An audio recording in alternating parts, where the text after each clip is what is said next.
Jehovah, dewe mina na baba. Dewe mina na Jehovah, dewe mina na. Dewe mina na baba.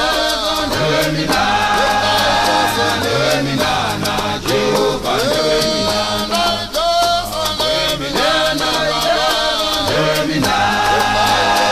Dewe mina na Jehovah, dewe mina.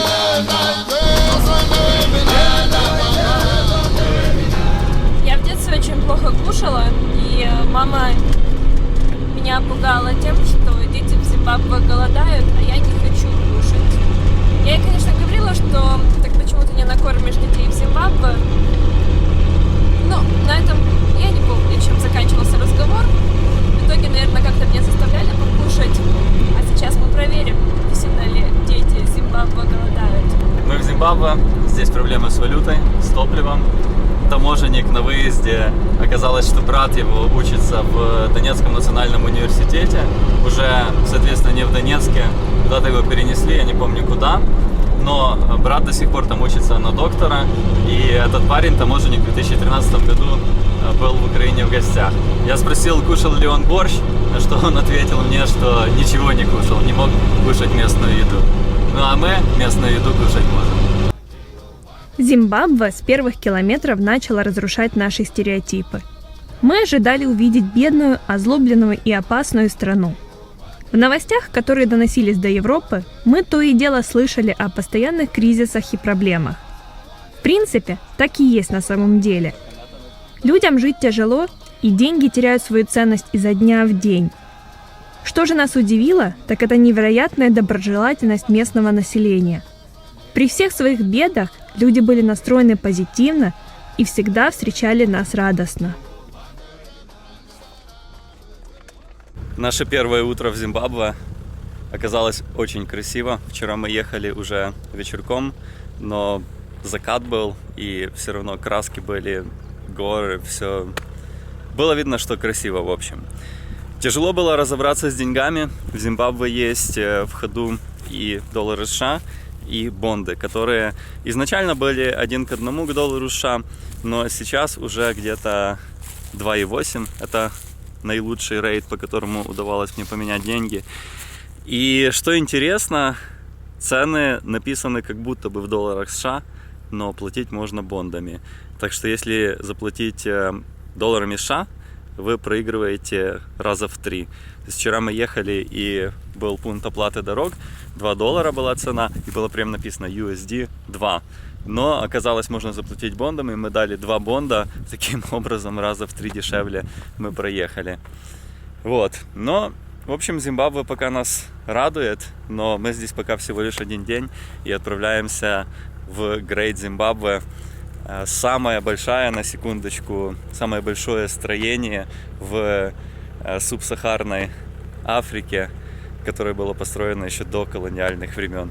То есть до колониальных времен именно Great Zimbabwe было самым-самым таким грандиозным поселением людей. Увидим, что там сегодня. Как вы видите сами, в Зимбабве есть кемпинги, и они на достаточно высоком уровне. Секрет прост. Большинством из них владеют выходцы из ЮАР, и те белые, которые тут обитали еще со времен Родезии. История страны многострадальна. В 60-х и 70-х в Родезии, такое имя тогда носила Зимбабве, шла борьба за независимость от Великобритании и гражданские войны. Независимость таки пришла в 1980-м, но внутренние конфликты прекратились только к концу декады. Во власти укрепился скандальный Роберт Мугабе, который вел довольно необдуманную политику. В 2000 году у белых насильно забрали землю и раздали чернокожему населению. К сожалению, коренные жители не могли эту землю эффективно использовать. Экономика ускорилась в падении, а на страну наложили международные санкции. Мы попали в Зимбабве через год после смерти диктатора. Мугабе правил страной 37 лет и довел страну до нищеты.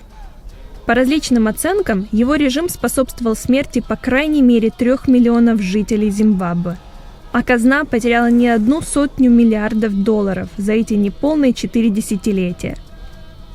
Тяжело осознать, сколько вреда может натворить всего один человек. А ведь когда-то, во второй половине средних веков, на этом месте находилось богатое королевство Великий Зимбабве, которое повелевало территориями, что включали в себя даже части сегодняшнего Мозамбика.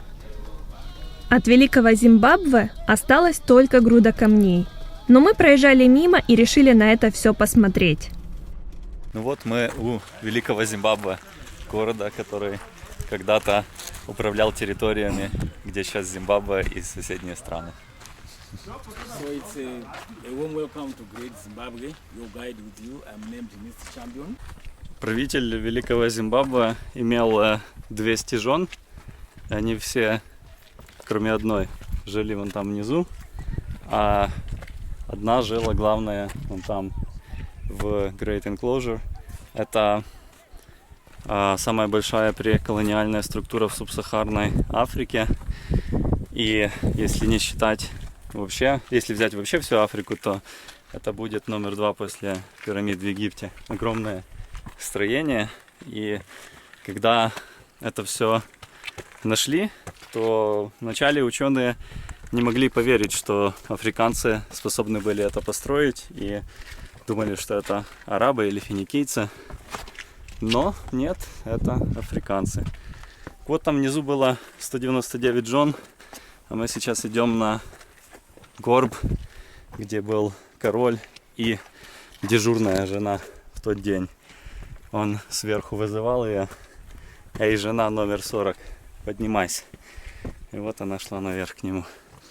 Уставала, наверное, не по-детски.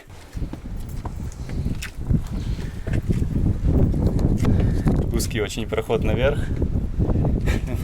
Разные версии есть. Может быть, чтобы жены не сильно поправлялись, могли все-таки пройти. Но если серьезно, то для защиты сюда нападающие пробирались. Сверху летел камень.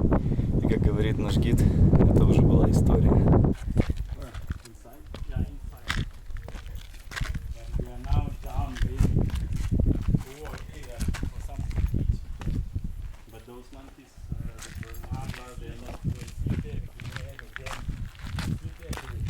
Мы посмотрели на Великий Зимбабве, обезьяны смотрят на Мурзика.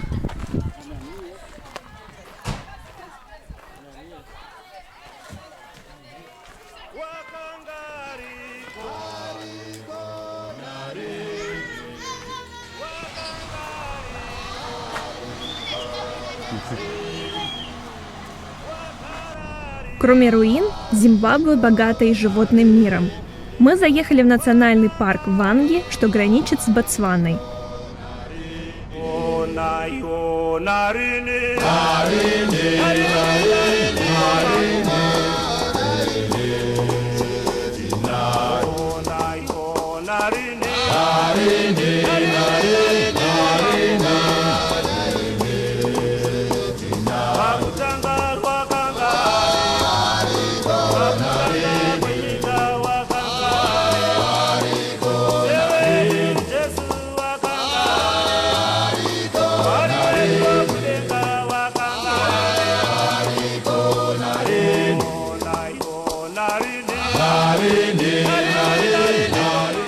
В основном мы увидели тех же животных, что и в Намибии, но было исключение.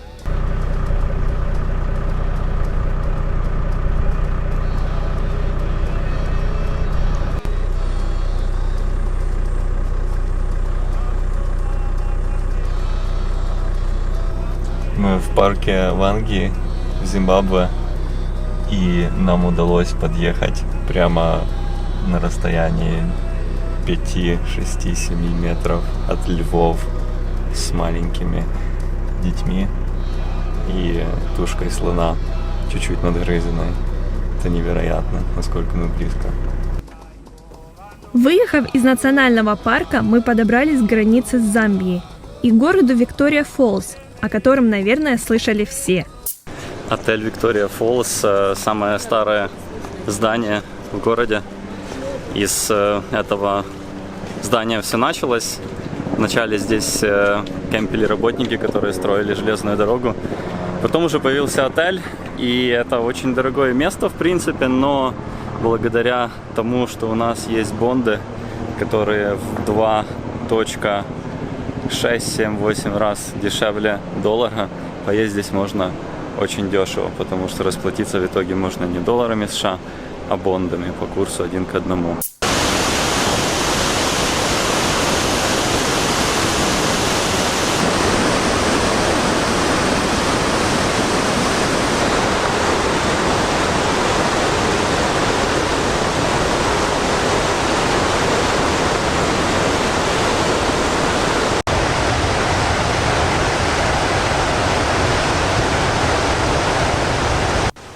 Конечно же, в Викторию-Фоллс едут за тем, чтобы посмотреть на огромный водопад Виктория. Во время нашего визита сезон был еще не самый полноводный, но тем не менее, мощнейшие потоки воды впечатляли и в таком виде.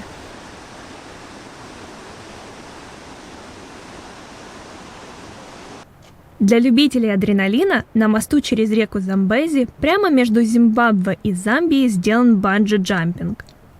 Нам же было достаточно понаблюдать за процессом со скал, и мы отправились к границе ночевать уже по ту сторону реки в не менее известном городке Ливингстон.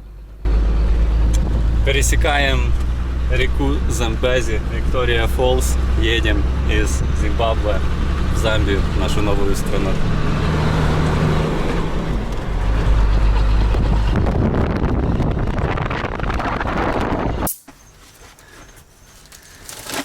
У нас очередная проблема. У нас сломался холодильник. Сегодня утром мы об этом узнали. И, к сожалению, осталось еще немножко мяса там и сыра. Придется выбросить, уже испортилось. И немножко вначале утром я расстроился по этому поводу. Холодильник поломался, но удачно. За день до этого я слушал аудиокнигу с Далай-ламой и вспомнил, что привязываться к вещам не нужно.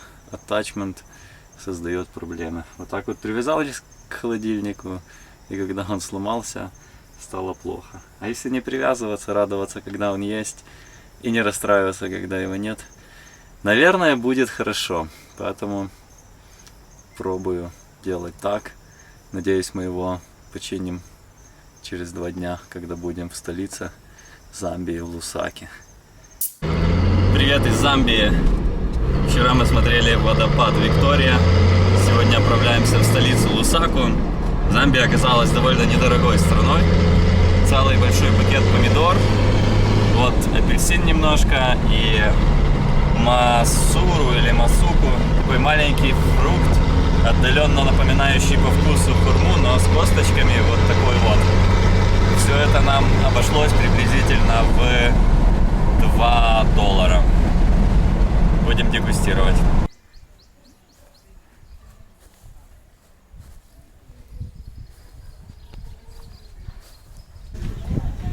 Замбия, наверное, первая страна, где мы по дороге просто в небольшом нетуристическом городке совсем остановились, и вот тут такая кафешка с прикольным садом, вкусным кофе, едой, и что самое главное, здесь местные люди.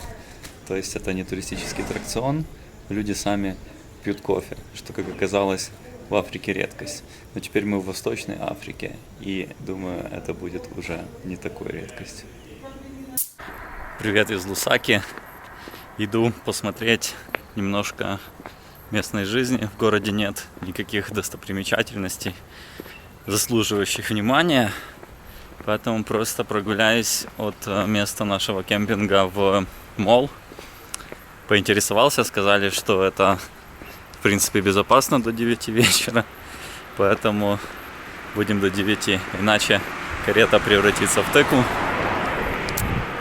Вот, но вообще Лусака приятный город, 2 миллиона населения, но довольно чистенько, ровные дороги. Мы когда заезжали вечером, то чем-то напомнило версию Киева В Замбии вроде бы как криминала немного, но все равно даже в хороших районах колючая проволока на заборах присутствует. Иногда даже несколько слоев. И колючая, и электрическая.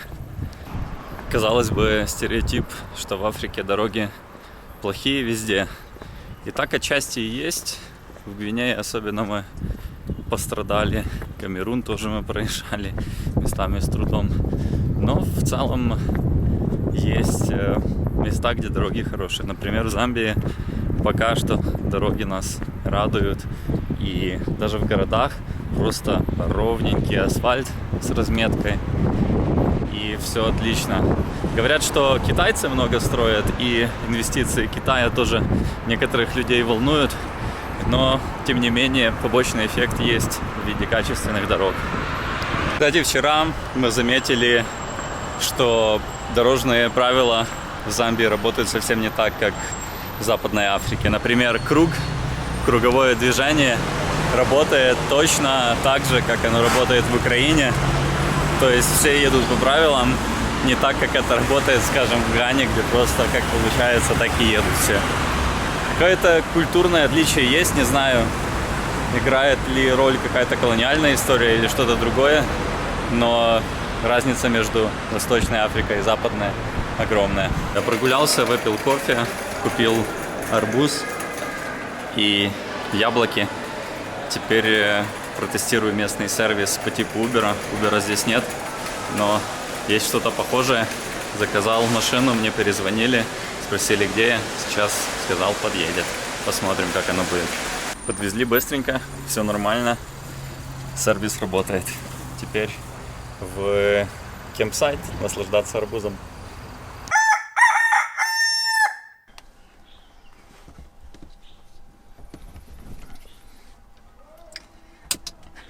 Кто бы думал, что замена фильтра воды настолько трудоемкое занятие.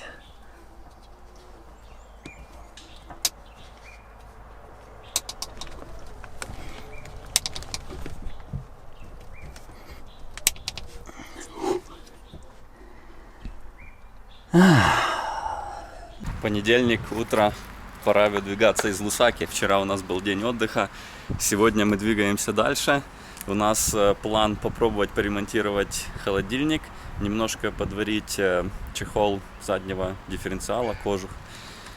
Посмотрим, что удастся, что поможет нам. Но вчера мы встретили ребят из Испании, которые на велосипедах едут из самой южной точки Африки назад в Испанию по западному берегу. И после этого, конечно, никакие проблемы с холодильником уже не проблемы. У ребят нет ни холодильника, ни даже мотора, просто крутят педали. И что самое интересное, они собираются проделать этот путь из самой южной точки Африки в Испанию за 1 год. А некоторые люди год берут на то, чтобы проделать это на машине. То есть ребята двигаются бодрячком, крутят педали в жару, в дождь, в ветер. Молодцы, в общем, с энтузиазмом они это делают и сильно вдохновляют. Вот живут в палатке. Нашли, в чем проблема была с холодильником. Дело в том, что образовывался конденсат. Вон там внизу. И вода затекла в кабель, и кабель перегорел. Вот, в этом месте. Точнее, немножко подгорел, и контакта не было, не хватало вольтажа. Но сейчас впаяем новый кабель, и холодильник заработает с новой силой. Большое спасибо ребятам, которые согласились нам прямо на месте помочь в магазине, который торгует вообще кемпинговыми приспособлениями здесь, в Лусаке. Вообще, это большая удача, что в Лусаке есть такой магазин. В Африке такого не найдешь. И, возможно, в Украине тоже спецмагазинов для кемпинга нет. Ну, кроме южной части Африки, конечно, там есть все. ЮАР, Намибии. Emma, what is using the side cut?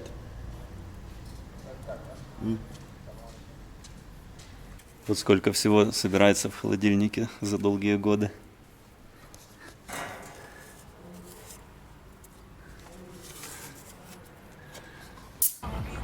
Уладив вопросы в Лусаке, мы отправились в сторону Танзании.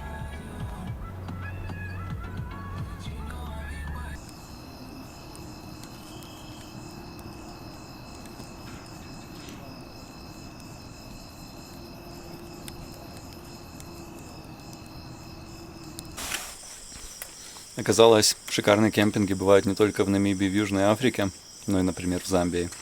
Это просто красота.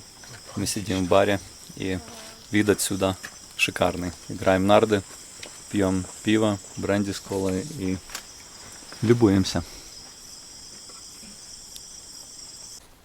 Если бы кто мог подумать, что немцы культурные туристы, то не всегда так. Вот здесь была пара немецкая.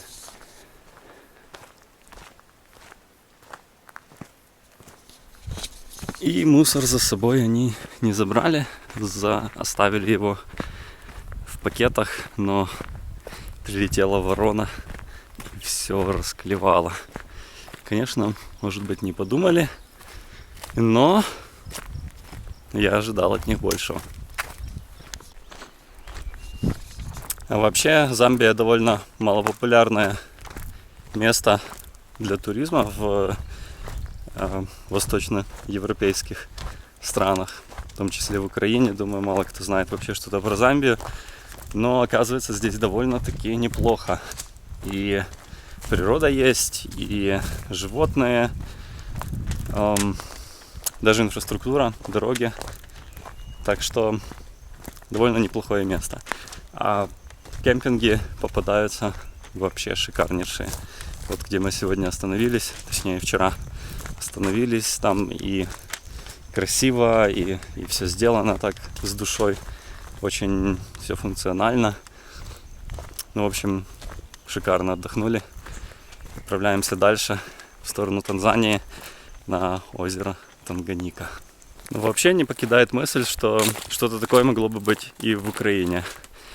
Только интересно, был либо спрос, культура у нас кемпингов пока еще не развита. Когда я смотрю на карте через программку, которую мы используем для поиска кемпсайтов и вообще точек для ночевки, что есть в Украине, то большая-большая печаль. Только места для дикой ночевки, и то нехорошие. Даже в том же Киеве практически нет для туристов мест. И, наверное, поэтому не так много людей и приезжает. Ну и нет, конечно же, внутреннего туризма такого у нас, именно кемпингового. Но ничего не мешает сделать что-то такое, как тут. Вполне в лесу могло бы быть это в Украине. Только вот вопрос спроса. Есть ли спрос? Не знаю, время покажет. Мы вышли на новый уровень торговли. Только что мы купили ведро манго. Вот у Лены на руках. Сколько килограмм? Тут килограмм 5. Я думаю, даже больше, чем 5. И нам это обошлось. Внимание! Та-да-да-да-да-да-да-да-дам! 80 центов. То есть приблизительно 20 гривен ведро манго. Не знаю, что здесь можно купить на эти 80 центов. 10 квач. Но когда я был в магазине, то Кока-Кола стоила 3,50, то есть где-то 3 бутылки Кока-Колы 0,33. Ну, такие цены. Кока-Колы и вот этот мешок. Мы уже на озере Танганьика. Вчера ехали на кемпинг, но по дороге остановились покушать и увидели, что знак есть кемпинга поближе. Оказалось, кемпинг недостроен, но покушали. Потом уже было жалко, не хотелось уже в темноте дальше ехать. И мы решили остановиться в этом же месте, в номере. Благо удалось сторговаться, за полцены это сделать, потому что отель только что открылся. Вот такой вот вид.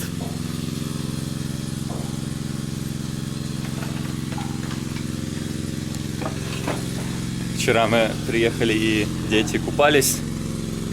Было очень прикольно. Все нам кричали, все хотели поздороваться просто с белыми людьми. Кричали нам «Сунгу! Hello!» Но сегодня еще пока не проснулись, только редкие мамы стирают вещи, и рыбаки то ли пришли, то ли уходят еще на рыбалку. Таким был наш маршрут через Зимбабве и Замбию. А что об этих странах знали вы? Похожи ли они на ваше представление? Делитесь впечатлениями в комментариях. И до встречи в следующем выпуске. Всего через неделю. Пока!